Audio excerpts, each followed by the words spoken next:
Welcome to the Multiply Your Success podcast, where each week we help growth-minded entrepreneurs and franchise leaders take the next step in their expansion journey. I'm your host, Tom Dufour, CEO of Big Sky Franchise Team. And as we open today, I'm wondering if you've ever wondered what it might be like for you to sell hundreds of franchises in just a few years. And have you thought, how would you handle that growth? There's the one part of you that probably thinks, boy, that would be amazing. I'd love for that to occur. But then comes the fulfillment side of how do you handle, train, onboard, and get all of these franchisees up and running? And our guest today is David Graham, who built Code Ninjas and went from 0 franchises to more than 800 sold in just 5 years. And he shares with us his tips and lessons learned on his franchise journey, pre-Code Ninjas and post. Now, David is a serial entrepreneur and CEO of Valhallan Esports Training franchise and its parent company, FranchiCzar.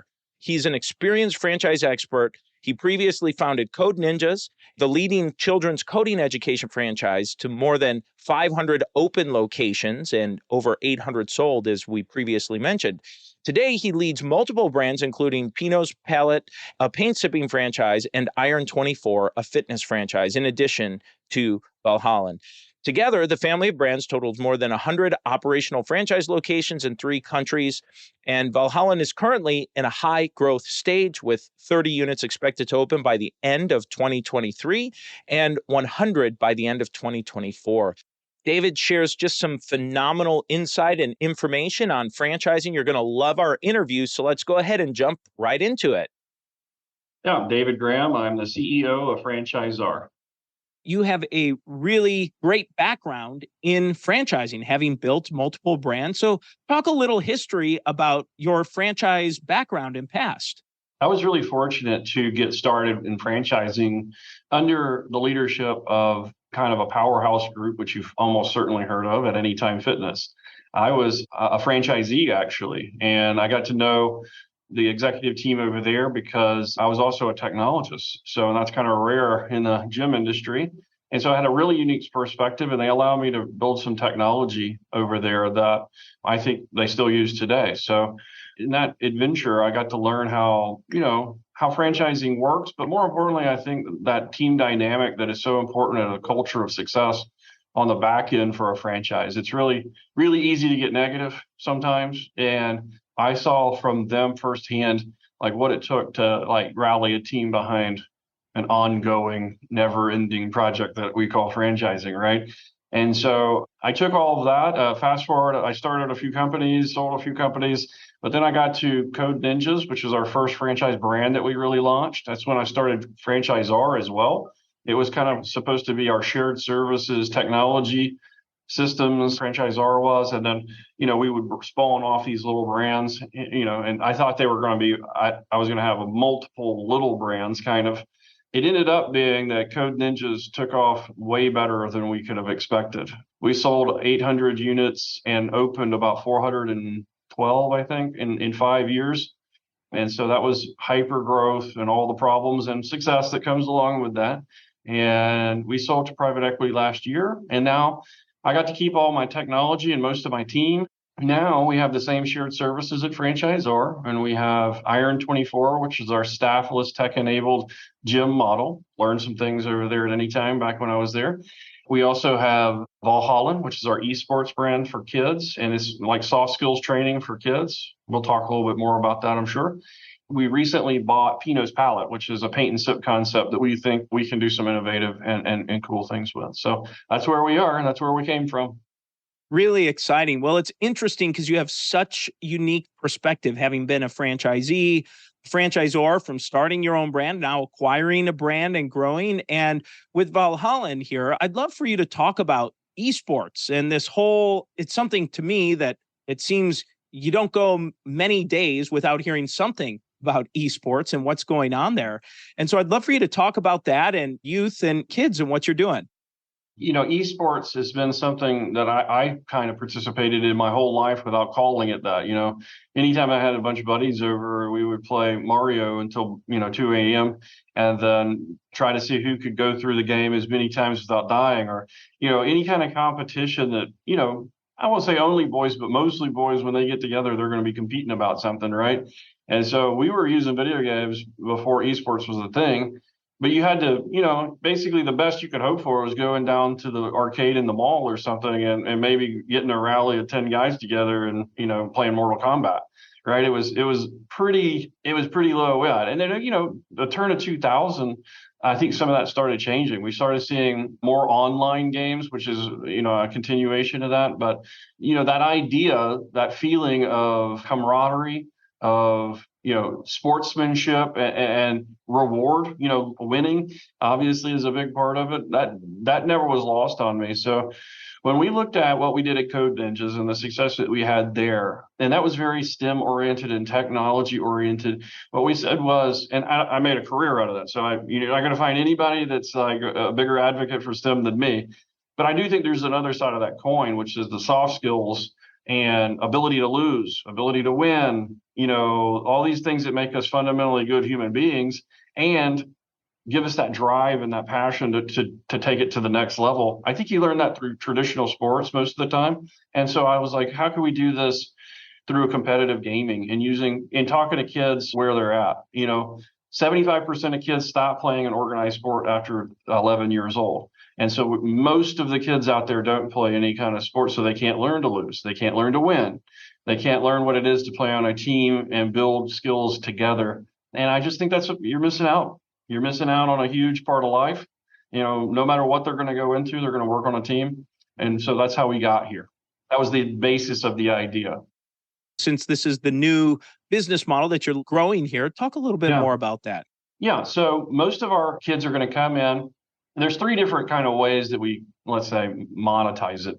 The kids come in on a weekly basis, a couple of times a week, just like you would in a traditional sports environment. You're going to practice one time, and then you're going to play the real game one time, right? If you're playing t-ball or soccer or whatever, that's kind of the general model. And so we've really mimicked that. So we have a monthly fee. We can play year round, so it's a little bit different than traditional sports like that. But we do put it into 4 real seasons that you can pick up at any time and get involved in the next season of tournament play. That's one. That's how you do it at one level. Each one of our game, we have 5 different games, and each game has 18 months of curriculum. So you're not just learning mastery, but you're also learning about how to be a great member of your community. You're learning how to communicate effectively in the games and outside of the games. We have 5 different pillars. So it's 4 of them have nothing to do with getting better at the video game. So we're really like using these games as a vehicle to get the kids into a better place, mentally, emotionally. So fantastic. Well, and how has expansion been going with the new brand? Where are you open? Where are you looking to expand into? On the sales side, franchise development side, we're not quite as fast as Code Ninjas was, but on the opening side, it's apparently we learned some stuff on opening so many because we're opening faster. So we have 60 units sold, and we're, by the end of the year, we'll have like 30 or 40 open. We just sold a master franchise to the UK. We learned some stuff there too. It's really hard to support franchisees 7 hours ahead of us or whatever. It's just logistically a problem. So we found a really great team to be master franchisees in the UK. Excited about that. Actually, one of our VP of franchise development is over there right now, hosting 2 or 3 discovery days, and those are going fantastic. We should have 10 or so units in the next couple of months there springing up. So North America is our main focus. We're looking to be everywhere in the United States. Obviously we're going to have a big presence in California, Florida, Texas, New York, New Jersey, Illinois. But we're also going to have, a lot of Midwestern towns that have fewer opportunities for kids to participate in things like this. And I think it really does go from big market to small market. There's no real particular limit on it, depending on a number of factors, obviously. But I think small towns can support something like this. Sure. I love what you're doing. Certainly, esports is a thing. It's here. It's growing. It's only getting bigger. And I have 3 kids right in the kind of the sweet spot age that you're targeting. And I know 2 of my 2 boys would absolutely love to be participating in this, in addition to their other activities and things that they're involved with. Well, one thing you had mentioned just a moment ago, which was learning about your experience from starting and scaling Code Ninjas and being involved in franchising. So what are some of those things you've maybe learned or that you're applying now to the new esports franchise? Well, I learned that I personally don't want to work, 18 hours a day, 7 days a week for 2 years. I mean, that was untenable. I definitely learned that I need to scale my team a lot faster and broader. And fortunately, we kind of did it the other way this time. We were able to have a really great team in place already, and then we built brands around that. So, but I learned the value of having that team fully trained and fully engaged, and with that culture of success, building and supporting each other all the time. And these people, you're spending so much time with them, probably more than most of your kids or something. You've got to be here for each other and really taking advantage of all of our strengths and supplementing each other's weaknesses. Why have you gravitated toward the franchise business model? What have you found are its benefits and challenges there?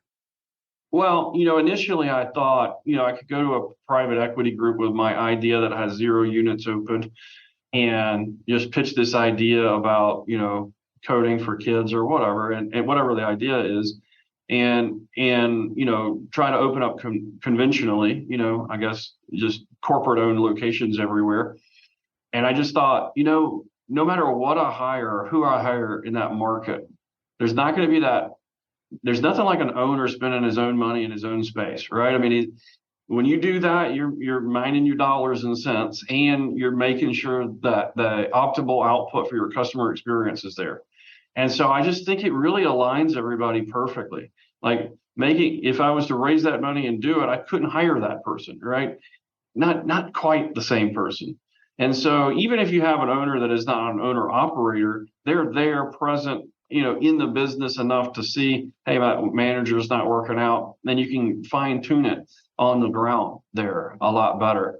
And so I just thought that was the best way to allocate capital was to get buy-in from a larger group of people who are actually going to be owners and most of the time operators, just because, the closest money is usually the best money spent.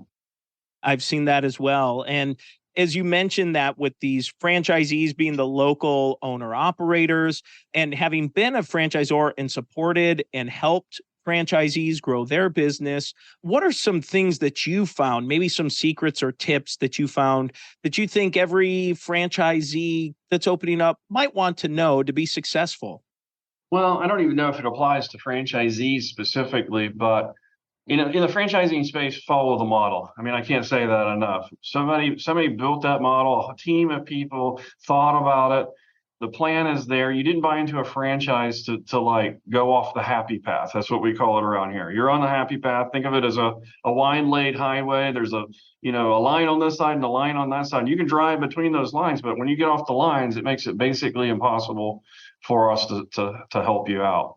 And then generally speaking in business, what I always think about is, are you undercapitalized? Do you have enough money to actually pull off what you're trying to do?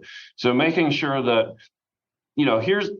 it's a very general rule, but, take your prospectus and cut the money in half on the top line, and then take the prospectus and increase your expenses by 25%. If in a couple of years you break even and you got enough cash flow to do that, then it might be a good idea. Like, and it's not given, it just might be a good idea, right? I mean, so like it's going to take a lot of hard work in between there, but be very conservative in your projections, because as soon as you write it down, you're wrong, and so you write the error on the conservative side rather than the like field of dreams side, right?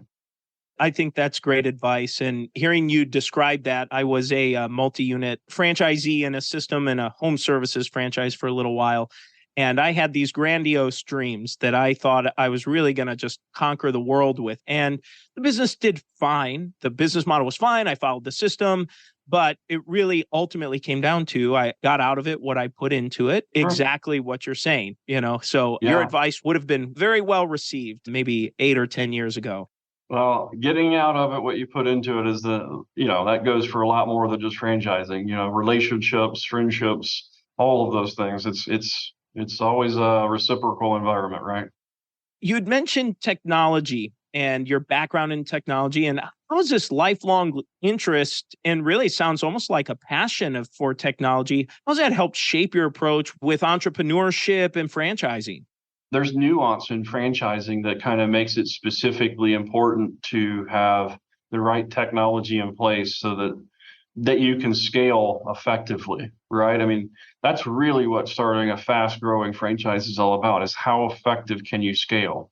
And those efficiencies almost always, and not always, but almost always, are going to come through some kind of technical advantage you have over your competition. And so if you don't have the right technology in place, you don't have the right team in place that can use that technology, I think you're setting yourself up for a slow grow, at least. I would say that. Like, you can do it, but it's going to be more difficult. And how I've used that, like, let's just say in an acquisition of a company or something, I usually go around and look at it through a technical lens first and say, how can I pour, my jet fuel into this using the technologies that we have today? And is it going to be better for it? And that's not just on the franchise development side, but specifically on the consumer side. How do we ensure that we can use the tools and technology that we've built over the last 10 years to create a better customer experience, or to let our customers know about opportunities to engage with us in more creative ways? And so that's really how I look at those opportunities to acquire. And it's not, the more I do this, the more I realize there's no silver bullet, man. There's no replacement for real ingenuity and innovation, and a team that can do those things on the fly is like, that's pretty impressive, And so using the things that we already have, but then also knowing, hey, this isn't the right tool, this is going to be a heavy lift. We probably shouldn't get into that one, like, that's harder to do, right? As an entrepreneur, as a builder, as a grower, as a guy that just like thinks we can do basically anything with technology. When my team says, yeah, I don't think we can do this one, like, that's hard for me to back off on. So, learning when to say no is also, something that's I'm still working on, let's say. Absolutely. Well, David, this is a great time in the show. We ask every guest the same 4 questions before they go. And the first question we always like to ask is, have you had a miss or two on your journey and something you've learned from it? Sure. I think if anybody tells you that they haven't had any swings and misses, they've probably not been in business for very long. Like, what I always do, and this isn't like I made this up, so I'm not trying to steal this idea, but it's a principle of like, we're not going to fear failure. Failure is going to be a learning tool for sure, and we're not going to strive for it. But when it happens, like, let's look at it and figure out how to get past that as a productive thing. Like, it's kind of like the Edison's 1,000 light bulbs, right? And nobody talks about the 999 that he built before the one that worked, right? It's just the 1,000th one happened to pull it off. I think we kind of go through these fantasies, and especially in the press and things, like, you look at Elon Musk or somebody like him, and you're like, oh my God, he must have just had the magic touch. And nobody really knows about the 10,000 little failures that happen along the way, and the swings and the misses, and those are healthy, and not thinking about them in a negative context. That's the power that comes from it, right? Yeah, absolutely agree. Let's talk about a make or two. You've shared a few, but highlights or wins that you'd like to share along the way. Yeah, I mean, we've certainly had a bunch of wins. Obviously on the franchise development side, we've always been very successful. I've been able to keep a really solid team together, and I think that's a win in itself. We're really tight here. When we bring in somebody, everybody on the team has the ability to kind of kibosh them. Like, it's just like, did you get the bad feeling? Are they not going to jive with the team?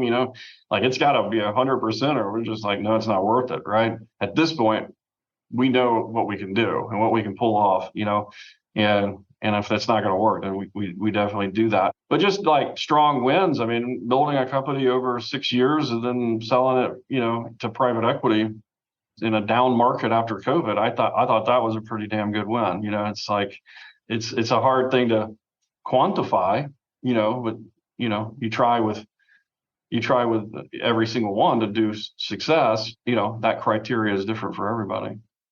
Let's talk about a multiplier. The show is called Multiply Your Success. And have you used a multiplier to grow yourself personally, professionally, or companies you've worked or owned?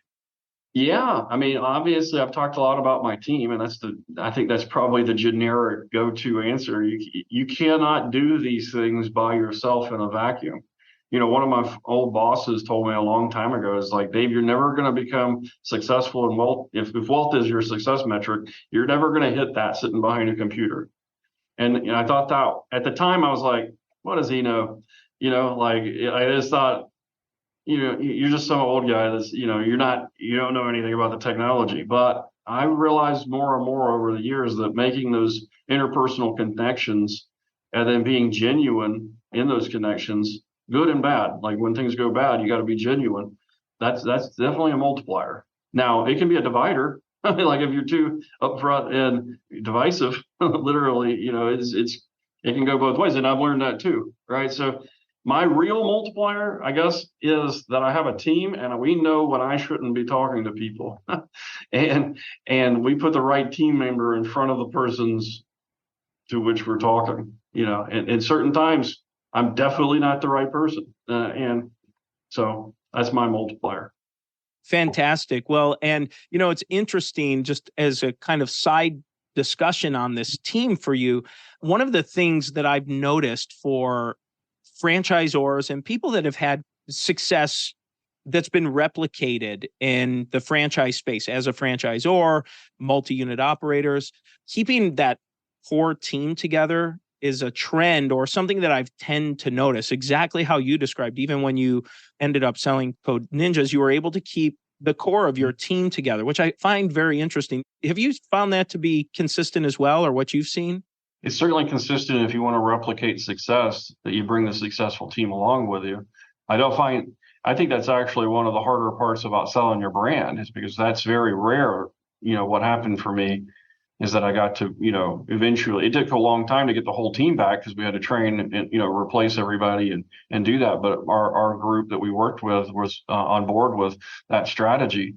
So I think that's rare, and it's unfortunate because I do think teams who have worked together and had a level of success in the past don't have to go through that honeymoon phase where you're like, oh, if I give this guy this thing to do, are they actually going to do it? Like we know, like I can kick this over the fence and they're going to get it done, like full trust, and that's so important. I do see that teams, though, like you said, like multiple different, if the same team can work on multiple different projects, you almost always have the same level of success.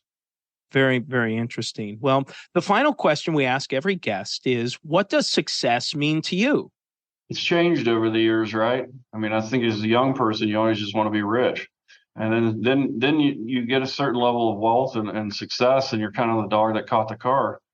What that means to me is I think the people around me, the people that have helped me build these systems, all feel appreciated, whether that's my wife or my kids or our staff. When you live at some point, monetary means you're all met, right? You're done. You've got everything you need to be kind of happy. And so after that, you're looking at, the people around you feeling fulfilled, feeling like they've got a place and have the right burden to bear. I think that's kind of success to me. As we bring this to a close, David, is there anything you are hoping to share or get across that you haven't had a chance to yet? I love franchising. I think it's one of the best inventions of our modern business cycle. It's still pretty novel. It's been around for 80, 90 years, maybe 80 years, something like that. I think it's still the best way to do this in a scalable way. And I appreciate you having me on. Well, thank you. And what's the best way for someone who's maybe interested in wanting to connect with you, find out a little bit more about what you're doing, or maybe get involved with what you're doing? Yeah, I mean, you can certainly look at all of our brands at 4e.co. That's 4e.co, the number 4, the letter e.co. And that has a list of our brands that we're currently working with. And yeah, you can get in touch with me at david@FranchiCzar.com. Just shoot me an email. David, thank you so much for a fantastic interview. And let's go ahead and jump into today's 3 key takeaways. So takeaway number 1 is, when David talked about building a team faster around him, and he said he worked for 18 hours a day for 2 years before he had built an appropriate team around him to help support the growth. And while he was able to sell 800 franchise units in roughly 5 years and get over 400 of those open during that time period, he said he was working way too much. And he said that was a lot of stress and time that was put in on it, and building that team sooner was a key takeaway. Takeaway number 2 is why he chose franchising as an expansion vehicle, especially for these next brands that he's looking to grow. And he said he originally thought about using private equity to grow, but he said franchising provides that local ownership to have someone with vested interest in the success of that local franchise. And I thought the key nugget here is that he said the closest money is the best money spent. Takeaway number 3 is that he said to franchisees out there, if you're an existing franchisee or someone that's thinking about buying a franchise, he gave a few bits of information. I'll try to summarize those quickly. He said, follow the model. And he said that they call that in their system the happy path. And you don't want to buy a franchise and go off the happy path. Stay on that happy path to follow the system. And when you're considering buying a franchise, he said, look at the financials that are provided in the item 19 or the prospectus. And he said, cut the top line in half and increase the expenses by 25% as you start to build out your franchise projections for your franchise units. And now it's time for today's win-win. So today's win-win comes from when David shared with us about building a great team and interpersonal connections. And I know we mentioned this in our first takeaway from the day about him working 18 hours a day for 2 years, but he said he didn't want to do that and should have built a team sooner. And he learned the value of building a great team around him. And when he talked about what success means, he said it's about having people around you to feel fulfilled, including your family, friends, and the staff and people you're working with. I thought those were great nuggets, great takeaways, and it really is the win-win that as you're building this franchise system, to have a team with you to help grow and implement together. And so that's the episode today, folks. Please make sure you subscribe to the podcast and give us a review. And remember, if you or anyone you know might be ready to franchise their business or take their franchise company to the next level, please connect with us at bigskyfranchiseteam.com. Thanks for tuning in, and we look forward to seeing you back next week.